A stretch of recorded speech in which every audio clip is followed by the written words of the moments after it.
Hello hi guys, welcome to my channel. ಈ ವಿಡಿಯೋದಲ್ಲಿ Iran new supreme leader ಯಾರು ಬರ್ತಾರೆ ಅಂತ ನಾವು ಡಿಸ್ಕಸ್ ಮಾಡೋಣ. ನೋಡಿ, ಇಲ್ಲಿ ಮಿಡಲ್ ಈಸ್ಟ್ನಲ್ಲಿ ಬಿಗ್ ಪೊಲಿಟಿಕಲ್ ಚೇಂಜ್ ಬರ್ತಿದೆಯಾ? ಇರಾನ್ ದೇಶದ ನೆಕ್ಸ್ಟ್ ಸುಪ್ರೀಂ ಲೀಡರ್ ಯಾರು ಅನ್ನೋ ಕ್ವಶನ್ ಈಗ ವರ್ಡ್ ಅಟೆನ್ಷನ್ ಅಟ್ರಾಕ್ಟ್ ಮಾಡ್ತಿದೆ. ಯಾಕಂದರೆ ಇಲ್ಲಿ ಇತ್ತೀಚಿನ ರಿಪೋರ್ಟ್ಸ್ ಪ್ರಕಾರ ಇರಾನ್ ಪೊಲಿಟಿಕಲ್ ಸಿಸ್ಟಮ್ ಒಳಗೆ ಒಂದು ಇಂಪಾರ್ಟೆಂಟ್ ಡಿಸ್ಕಷನ್ ನಡೆಯುತ್ತಿದೆ. ಏನಂದರೆ, who is supreme leader? Current supreme leader Ali Khamenei ನಂತರ ದೇಶವನ್ನು ಯಾರು ಲೀಡ್ ಮಾಡ್ತಾರೆ ಅನ್ನೋದು ಬಿಗ್ಗೆಸ್ಟ್ ಕ್ವಶನ್ ಆಗಿದೆ. ಈ ಸಿಚುವೇಷನಲ್ಲಿ ಒಂದು ಹೆಸರು ತುಂಬ ಡಿಸ್ಕಸ್ ಆಗುತ್ತದೆ. ಅದ್ಯಾವುದಂದರೆ Mojtaba Khamenei.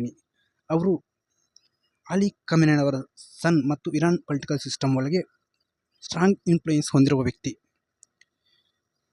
ಇರಾನ್ನಲ್ಲಿ supreme leader position ತುಂಬ ಪವರ್ಫುಲ್, ಪ್ರೆಸಿಡೆಂಟ್ಗಿಂತಲೂ ಹೆಚ್ಚು ಪವರ್ ಇರುತ್ತದೆ. ಇದರಲ್ಲಿ ನೋಡಿ, ಇವರು military decisions, foreign policy, nuclear program ಇವೆಲ್ಲದರ ಫೈನಲ್ ಕಂಟ್ರೋಲ್ ಸುಪ್ರೀಂ ಲೀಡರ್ ಕೈಲಿರುತ್ತದೆ. ಅಂದರೆ ಪೊಲಿಟಿಕಲ್ ಅನಾಲಿಸ್ಟಿಸ್ ಹೇಳುವ ಪ್ರಕಾರ ಮುಜ್ತಬಾ ಖಮೇನಿ ಅವರು ಹಲವು ವರ್ಷಗಳಿಂದ ಇರಾನ್ ಸೆಕ್ಯೂರಿಟಿ ಸಿಸ್ಟಮ್ ಮತ್ತು ರಿಲಿಜಿಯಸ್ ನೆಟ್ವರ್ಕ್ ಒಳಗೆ ಸ್ಟ್ರಾಂಗ್ ಕನೆಕ್ಷನ್ ಬಿಲ್ಡ್ ಮಾಡಿದ್ದಾರೆ.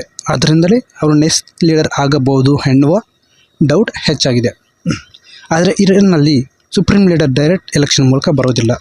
ಅಸೆಂಬ್ಲಿ ಆಫ್ ಎಕ್ಸ್ಪರ್ಟ್ಸ್ ಅನ್ನು ರಿಲಿಜಿಯಸ್ ಕೌನ್ಸಿಲ್ ನೆಕ್ಸ್ಟ್ ಲೀಡರ್ ಆಗಿ ಆಯ್ಕೆ ಮಾಡುತ್ತಾರೆ.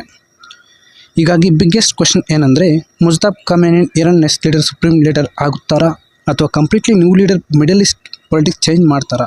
ಮುಂದಿನ ಡೆವಲಪ್ಮೆಂಟ್ಸ್ ವರ್ಲ್ಡ್ ಪೊಲಿಟಿಕ್ಸ್ ಮೇಲೆ ದೊಡ್ಡ ಇಂಪ್ಯಾಕ್ಟ್ ಕೊಡಬಹುದು. Thank you guys for watching.